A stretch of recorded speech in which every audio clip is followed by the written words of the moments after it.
அஸ்ஸலாமு அலைக்கும் மாம். வா அலைக்கும் முஸ்ஸலாம் வரஹ்மத்துல்லாஹி வபரகாத்து. சாப்பிடுறியா ஆகில்? சாப்பிடுவேன். ஆனா எனக்கு கதை சொல்வீங்களா? ஆரம்பிச்சிட்டியா?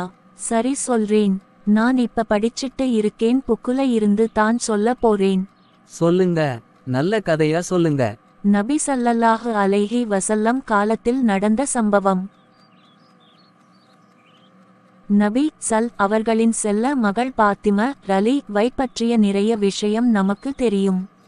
அவரின் தாயார் கதீஜா ரலி வை பற்றியும் தெரிந்திருக்கிறீர்கள். அவர் மக்காவில் மிக பெரும் பணக்கார பெண்மணி யாவார். வசதியுள்ள குடும்பத்தில் பிறந்தும் கூட வீட்டு வேலைகள் அனைத்தும் தமது கைகளாலேயே செய்து வந்தார். கைகள் மரத்து போகும் அளவுக்கு திருகையிலே மாவரைப்பார். தினந்தோறும் வெகு தூரத்திலிருந்து தோல் துருத்தியில் தண்ணீர் சுமந்து வருவார்.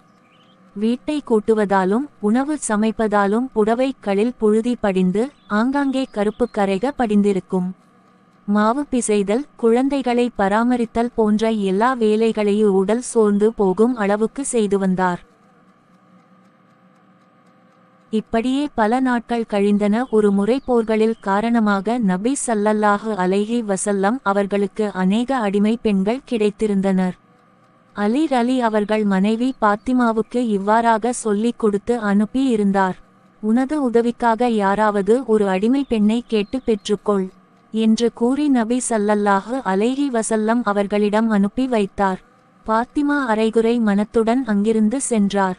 ஆனால் நபி ஸல்லல்லாஹு அலைஹி வஸல்லம் அவர்களை சுற்றி ஆட்கள் உட்கார்ந்து இருந்தனர். அதனால் வெட்கப்பட்டு ஒன்றும் சொல்லாமலேயே திரும்பி வந்து விட்டார். பிறகு நபி ஸல்லல்லாஹு அலைஹி வஸல்லம் அவர்கள் தாமாகவே மகளிடம் வந்தார்கள். நோக்கத்தை அறிந்து, இந்த அடிமைப்பெண் இரவு சாப்பிடுவதற்கு கூட வழியில்லாத ஏழை முஸ்லிம்களுக்கு பாத்தியப்பட்டவர்கள் ஆவார்கள். நான் இதைவிட அருமையான ஒன்றை உனக்கு தருகிறேன், கேள். நீ பகல் முழுவதும் கழித்துவிட்டு இரவில் படுக்கப் போகும்போது சுபஹானல்லாஹ் என்ற 33 தடவையும் அல்ஹம்துலில்லாஹ் என்று 33 தடவையும் அல்லாஹு அக்பர் என்று 34 தடவை ஓதிவா என்றார்கள். ஒவ்வொரு நாளும் இவ்வாறு செய்து வந்தார்கள். பாத்திமா எளியவர்கள் ஒவ்வொரு நாளும் இவ்வாறு செய்து வந்தார்கள். இந்த தஸ்பீகை ஓதி வந்ததால் அவருக்கு நல்ல மன அமைதியும் ஏற்பட்டதும் தூரமாயிற்று. நான் இப்ப தான் சாப்பிட ஆரம்பிச்சிருக்கேன். another story please. சொல்லுங்க உம்மா. விடப்பெரிது. ஷாஹ் கிர்மானி என்ற இறைபக்தி உள்ள ஒரு பெரியார் இருந்தார். அவர் ஒரு நாட்டுக்கு அரசராக இருந்தார். போக போக அவருடைய உள்ளம் உலகத்தையே வெறுத்தது. வாழ்வை துறந்தார்.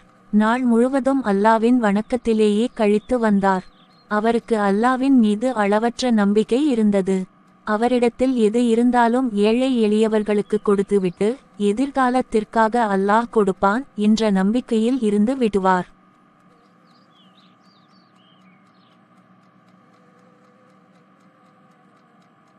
அவருக்கு ஒரு மகள் இருந்தார். அவரும் மிக நல்லவராகவும் ஏழை எளியவர்கள் மீது அன்பு நிறைந்தவராகவும் இருந்தார். சிறுமி பெரிய வயதினளாக ஆனதும் அவரின் கல்யாண பேச்சுவார்த்தைகள் அடிபடத் தொடங்கின. பல இடங்களிலிருந்து தூது வந்தது. ஓர் அரசர் கூட தூது அனுப்பினார். ஆனால் ஷாஹ் கிர்மானி அவர்கள் தூது வந்த எல்லா இடங்களையும் மறுத்து விட்டு தொழுகை, நோன்பு போன்ற கடமைகளை ஒழுங்காக செய்து வரும் ஓர் ஏழை இளைஞருக்கு தமது மகளை திருமணம் செய்து கொடுத்தார்.